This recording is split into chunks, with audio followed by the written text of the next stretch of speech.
Infantino has been elected as the new president of FIFA after winning a majority in the second round of voting. Allahu Akbar. Heavy airstrikes hit Syria hours before a ceasefire brokered by the U.S. and Russia comes into effect. And more people running all of a sudden, pop, pop, pop, pop, pop, pop. And I'm going, I start running too. A mass shooting in a Kansas workplace leaves 4 dead and several injured Thursday night. Hi, and welcome to Humber News. I'm Katie Jones, coming to you from our newsroom here at Humber College North Campus. We begin today with news out of Zurich. FIFA has a new president. Champagne 0. Nombre total de votes valables recueillis par Gianni 115. Gianni Infantino has been elected president of FIFA in the Federation's Congress held in Switzerland. He replaces Sepp Blatter, who was president for 17 years until being charged with both fraud and corruption. Infantino won the election with 115 votes, even though he was a late entry into the race. One of his promises as president is to expand the World Cup field from 32 countries to 40, giving nations like Canada I think today a chance is a to compete. crucial day for FIFA. FIFA is at the crossroads, and it is crucial that the 209 associations take the right decision today.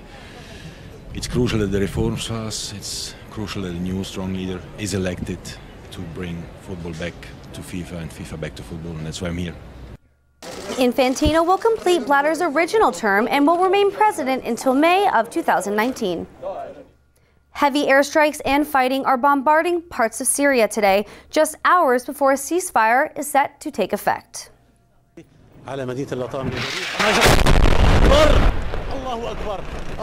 Video posted to social media shows heavy smoke and dust rising from targeted locations like Damascus. On Thursday, Syrian government forces, backed by Russian airstrikes, regained a town controlled by the Islamic State.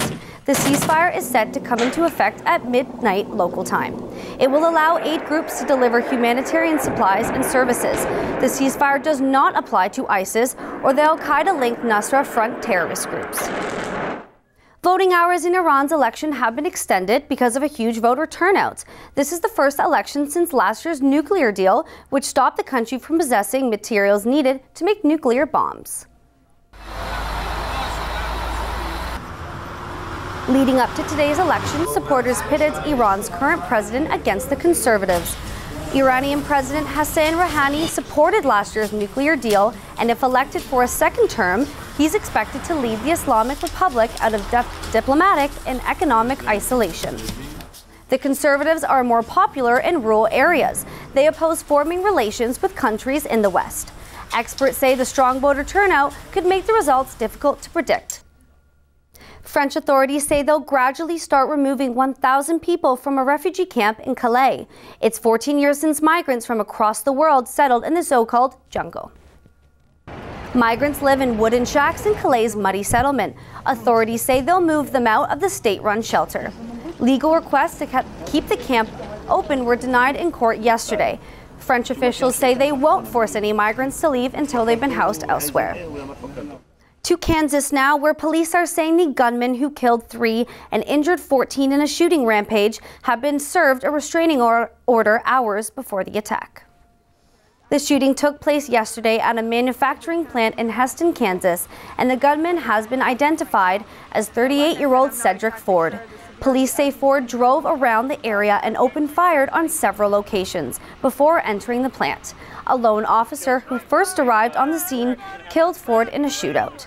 Ford has been convicted multiple times over the past decade, and police say the restraining order likely provoked the attack. The gloves are coming off in the U.S. primary race.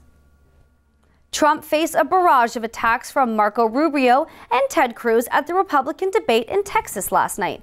Rubio and Cruz attacked his immigration policy, saying Trump has been fined for using illegal immigrants before.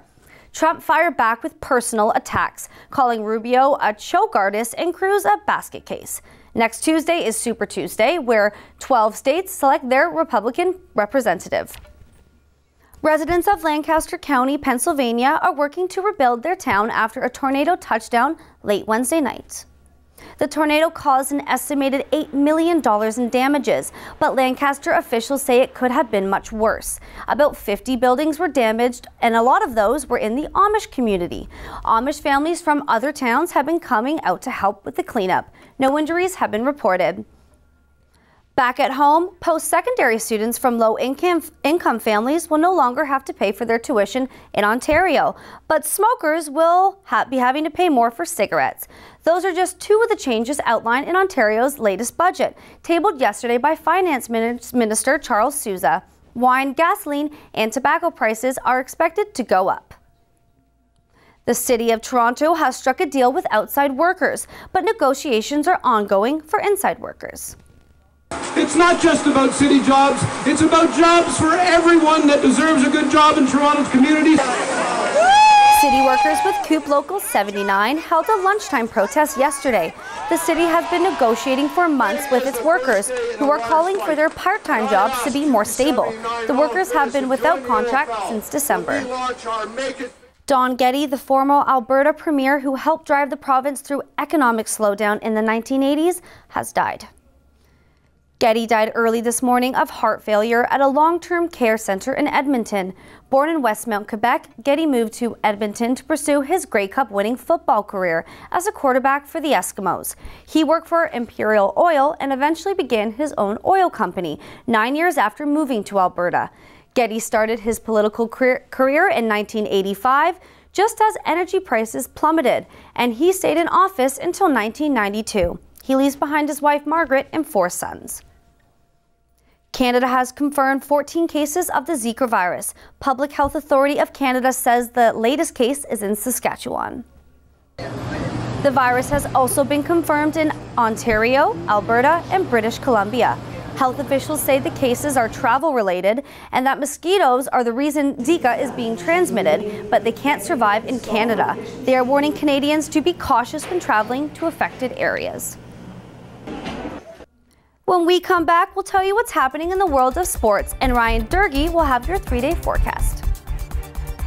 It may be sunny right now, but it is still very cold here in Toronto. We're on day 2 of an extreme cold weather alert, but it is going to warm up, and I'm going to be telling you when that's happening and have your full 3-day forecast after the break. But first, Thailand's controversial tiger temple is fighting to keep its cats after the Wildlife Department announced it would not extend its zoo license.